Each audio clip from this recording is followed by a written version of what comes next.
Hey all, this is Phenoxo here with the gameplay commentary of a little game called Vermintide. You may have heard of it and you may not, that's just fine. It is a game that's come out recently by a developer by the name of Fat Shark.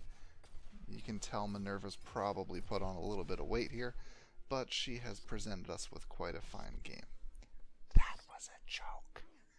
Anyway, for this video, we have myself playing the Dwarf, Third will be playing the Elf, Kanathis is playing the Fire Wizard, and it looks like Saven is playing the Empire Soldier.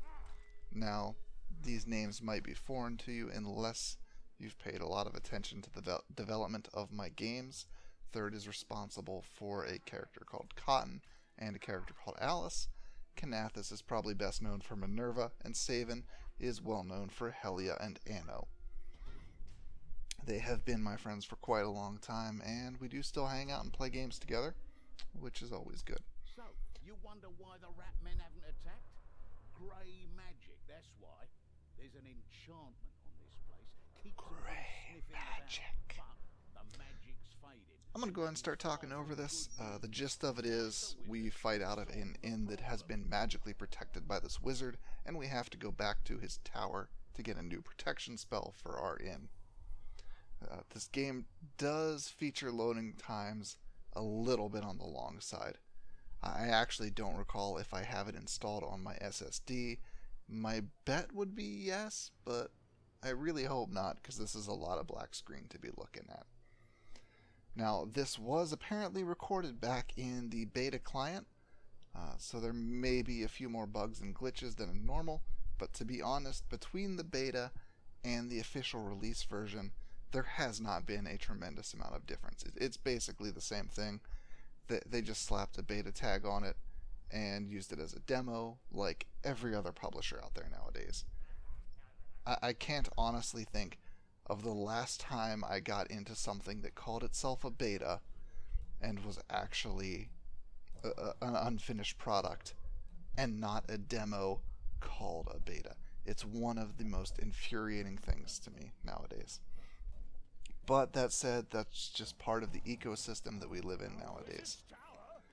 This game does take a lot of cues from Left 4 Dead. Anyone who's really familiar with that game is going to notice a lot of similarities.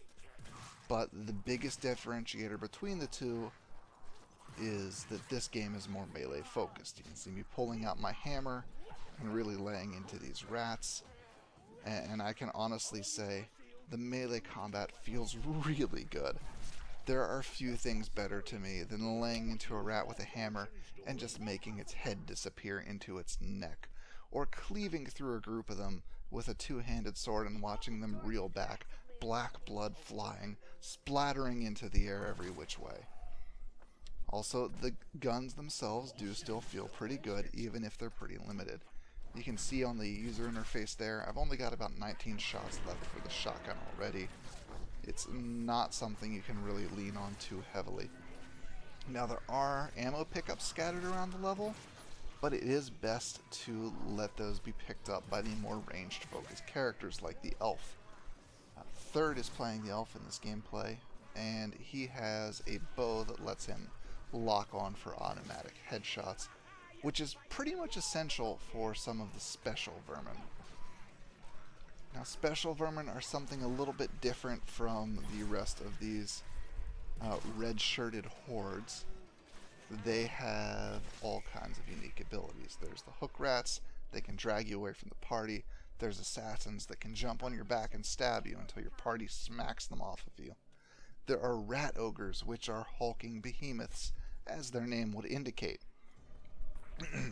I am sorry if I'm getting a little bit congested or anything here. This is the second time I recorded this. The first time, I said so many times that it made me sick. Filler words are literally the devil, and if you ever catch me using them, be sure to give me a solid drubbing over it. Now, we are playing a level that is a wizard's tower, and it's one of the most interesting levels in the game, in my opinion. There's all kinds of interesting geometry, there's lots of different levels. It does make it a bit of a pain in the ass to navigate the first time you get in and figure out exactly where you're going, but we do eventually manage it. Now, much like Left 4 Dead, the game does seem to have some kind of malevolent director putting together the enemy spawns in order to constantly irritate you. If you spread out too far, you'll be facing lots of assassins or hook rats that can easily incapacitate a lone player. If you clump together, you're going to see lots of globadiers, which throw vials of poison gas, and I just said, motherfucker! Anyway, as you can see, I wandered off, an assassin showed up. I got lucky and staggered him, but I could have just as easily been incapacitated until my team could rescue me. So you do want to stay together in this game. You do want to work as a team. Spreading out is probably more heavily disincentivized than clumping together. It's not that hard to take out a gas rat, but a few badly spawned assassins can wipe you out. Now, what does this game bring to the table, and why am I even talking about it? Well, to be honest, I'm talking about it because I like it. There's a lot of things going for it. Probably the best thing is how visceral it feels. How absolutely wonderful it feels to just fight waves and waves of enemies and watch them fall before you or be staggered back, blown to bits by bombs. And when your team works together, it feels absolutely magnificent. That said, it does still follow the cooperative horde mode type of gameplay layout. Fuck! I can't stop doing it. I can't stop saying, and that is going to drive me up the wall. But as I was saying, it does follow the Left 4 Dead type of gameplay model. You're going to be sitting there fighting.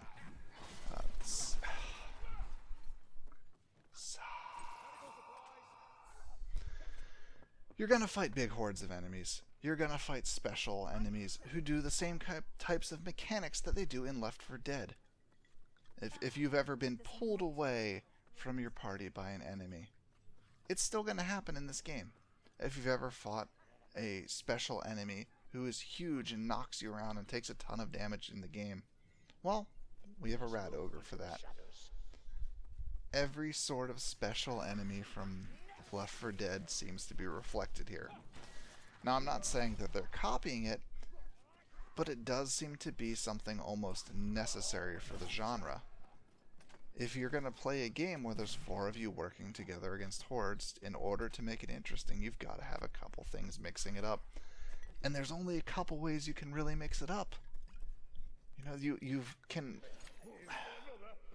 you can only really pull players out of the party, or have enemies lay down AoEs, or have a big enemy that takes lots of hits. There's only so many ways you can design around that, and this game does do that.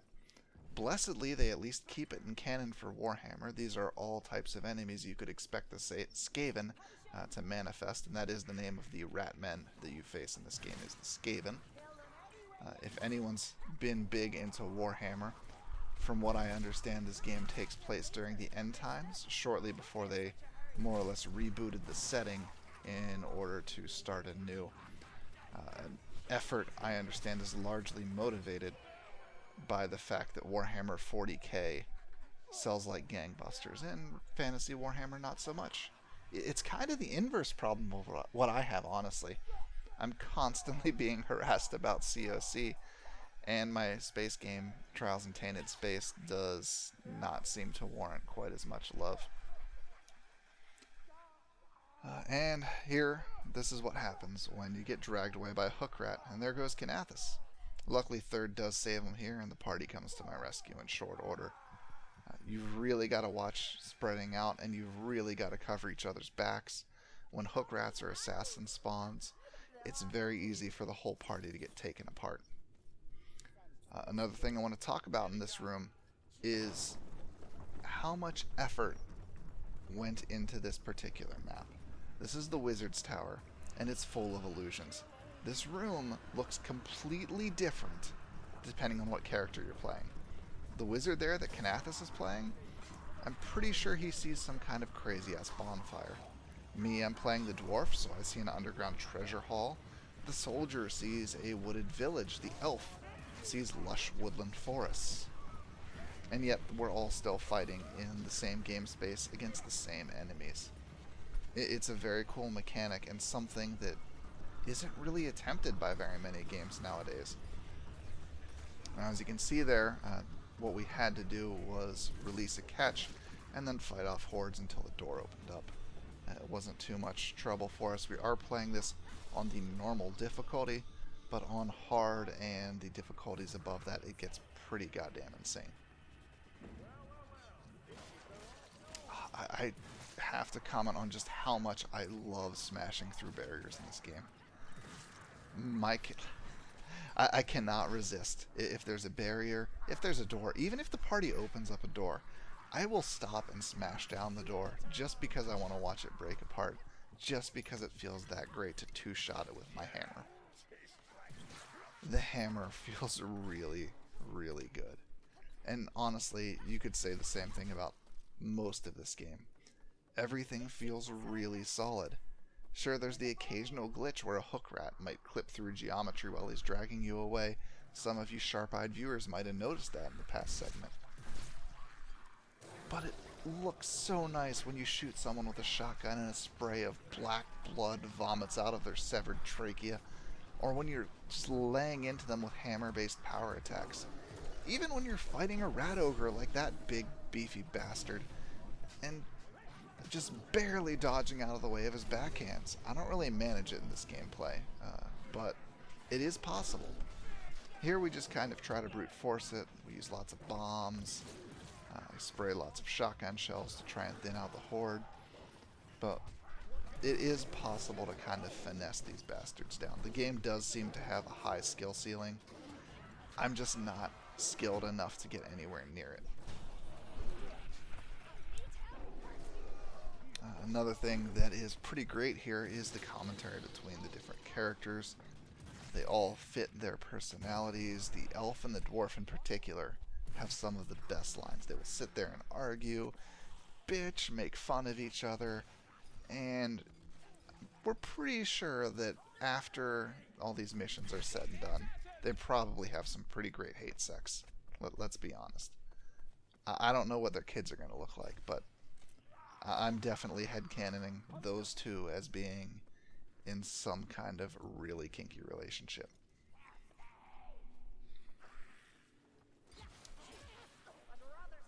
Now, there's an ammo box on the ground there, so we do all get to fill up here. But ammo is still pretty scarce. It's not something you want to be shooting around all the time. Oh, this level. It's so... Oh, and there's a pretty good example of a glitch. That's just a networking glitch where his client-side position was slightly different from my client-side position. And that does seem to be particularly prevalent with hook rats and assassins. Sometimes an assassin will jump on you, and your character will levitate 10 feet up in the air with an assassin on their back stabbing them, and then fall back down, waiting to be saved. But for all of the inconsistencies and bugs, it's still oddly beautiful. Like this tower on its side that we're presently journeying through. The art team for this game and the level design crew really outdid themselves. I mean, there's a treasure chest on the ceiling. There's floating tomes and books. There's hidden doors in the ceiling that have secret bits of loot that you can find. It just works. And right here, Third picked up a tome, which is something you can pick up to get you bonus loot, but you have to carry it instead of your medicine item. So you're sacrificing healing for a chance at better loot. And unfortunately, with the way the geometry is arranged there, we kind of have to run through the last room's worth of content. There might be a better way to jump back, but we haven't managed it just yet. And again, this is all during the pre-release beta. The game had not been out very long at this point. We were still kind of blundering around, so please forgive any inexpert moves. Not that I'm any better nowadays. I'm honestly probably worse at the game now than I was at this point, which is why I'm using this video.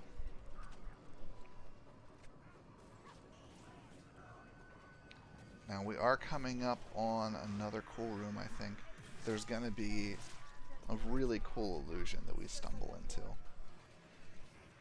And I hope you can kind of get an impression for just how visceral and solid this game feels. Even if you're not hosting, the delay isn't really that noticeable unless you've got a host that's overseas or something.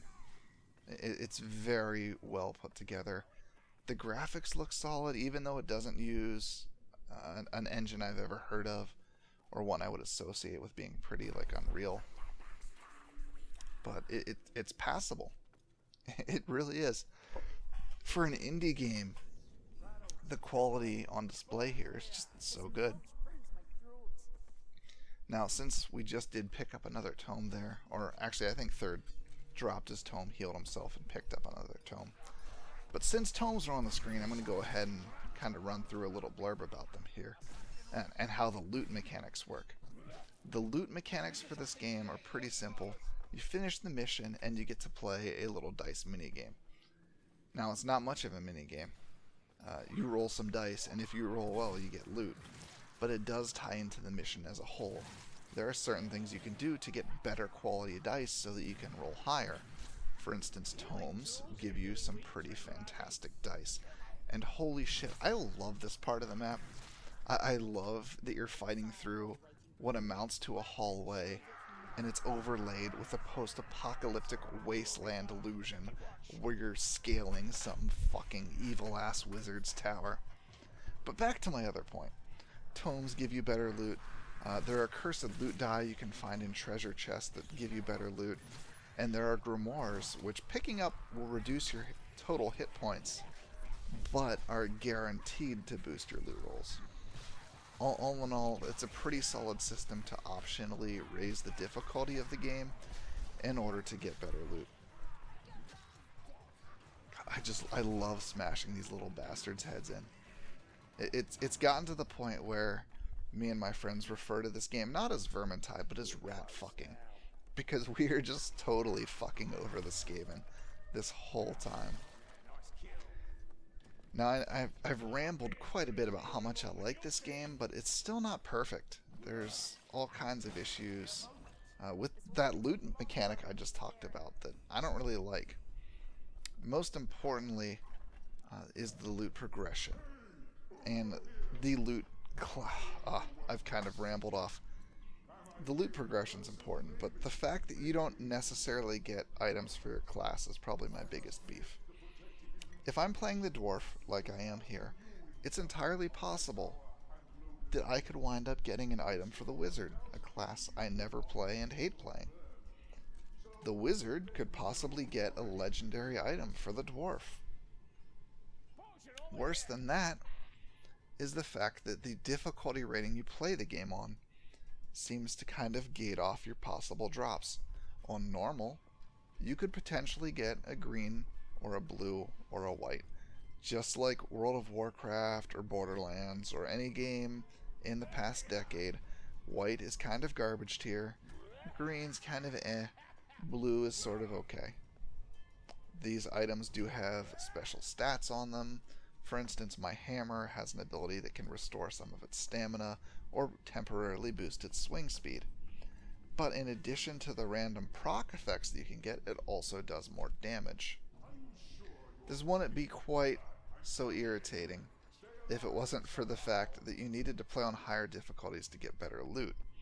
So if I want to play on hard and have a chance at orange items, which are the tier above blue, I'm going to probably want blue items for the guy that I play. But if that same guy that I play doesn't get the drops and I get a bunch of blues for the witch hunter or the wizard or the elf, I'm kind of fucked and stuck with some random greens or whites. Now, there is a forge mechanic. You can melt down 5 of a lower quality tier to get the next tier. So I can melt down 5 white items, pull a green item out of the box, and move on with my life. I can melt down 5 greens, pull a blue out, and move on with my life. Now, I've done the math. I know I'm a little inebriated right now. I have been drinking, and that's probably evident in the way that I'm talking. But in order to get past blue, to get an orange, you would need to melt down 125 white items. Now you do get some white items for leveling up. You can get better than white items on your rolls even without any of the difficulty boosting tomes or grimoires. But you would need 125 white items to get one orange. You would have to play 125 matches of this game. And that is a worst case scenario. But still, that's a fuck ton of time. Particularly for an item that might wind up being for a class that you don't even want to play. Who wants to spend 20 hours playing a game just to get a fantastic item for a class they don't even like playing? No one. And that right there is the crux of my problem with this game. There's so many good things about it. It feels so good to play. It's fun. But the loot progression is fundamentally broken in that way. If the game guaranteed that you would get items for the class you're playing, it would be a little bit more tolerable for me.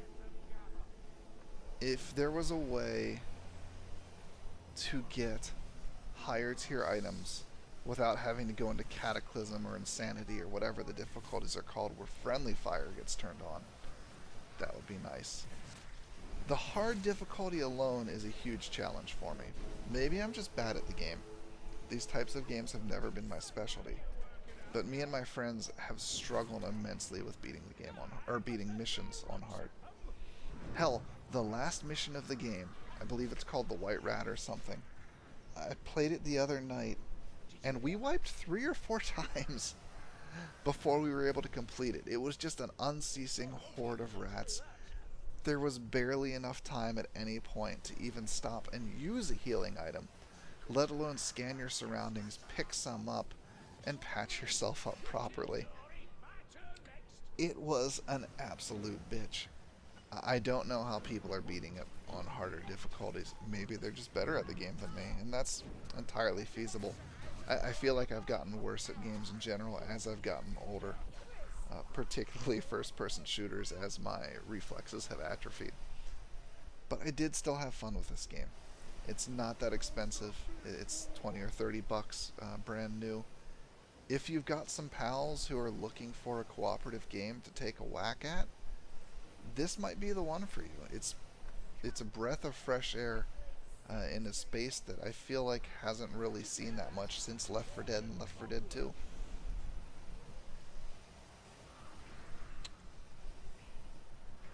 Now, with all that said, I want to go ahead and ramble a little bit about another game that I am looking forward to called Overwatch. It's a it's a team-based shooter, much like Team Fortress 2, where you have a variety of different character classes. Now, anyone who's played TF2 is aware that there's different classes with different movement. The Scout can double jump, the Heavy moves slow, soldiers can rocket jump. Overwatch takes that to a whole new level. If you play as Tracer, who is sort of the analog to TF2's Scout, she can blink forward. She can rewind time. She can use her blink to cross immense gaps that would not be able to be crossed even with the Scout's double jump. There is a character named Farah who has a jetpack. There is a character that can teleport. There's a character that's a gigantic monkey that can throw himself 100 feet across the map. The sniper has a grappling hook. That game goes so far to differentiate the various character classes. I am super excited for it. At this point, I basically feel like I'm just wasting time with every other game that I play until that comes out, because I've put in over 1,000 hours into Team Fortress 2, and I'm pretty sure Overwatch is basically going to be the new Team Fortress 2. There is so much variety in playstyle there that I really couldn't ask for more. This game, Vermintide, does a pretty good job of differentiating between the characters, but they're all still fairly samey. They all run about the same speed. They all swing their melee weapons. They all block. They all push back. The only character that plays greatly different is the Wizard. Now, we did just win the game here, so we are going to come up on the loot screen. You'll see the dice roll mini game. you can get a look at how exactly it works. We did get a couple tomes, so we get some bonus loot die. And I think, did we get any cursed die? No, we didn't. And when you level up, you do get whites. So that helps a little bit, I guess. Apparently you get greens, I think, at level 30. But I haven't played the game that much to do so. And that's really all there is to Vermintide. It's a fun game for groups of friends to smash around some rat fuckers.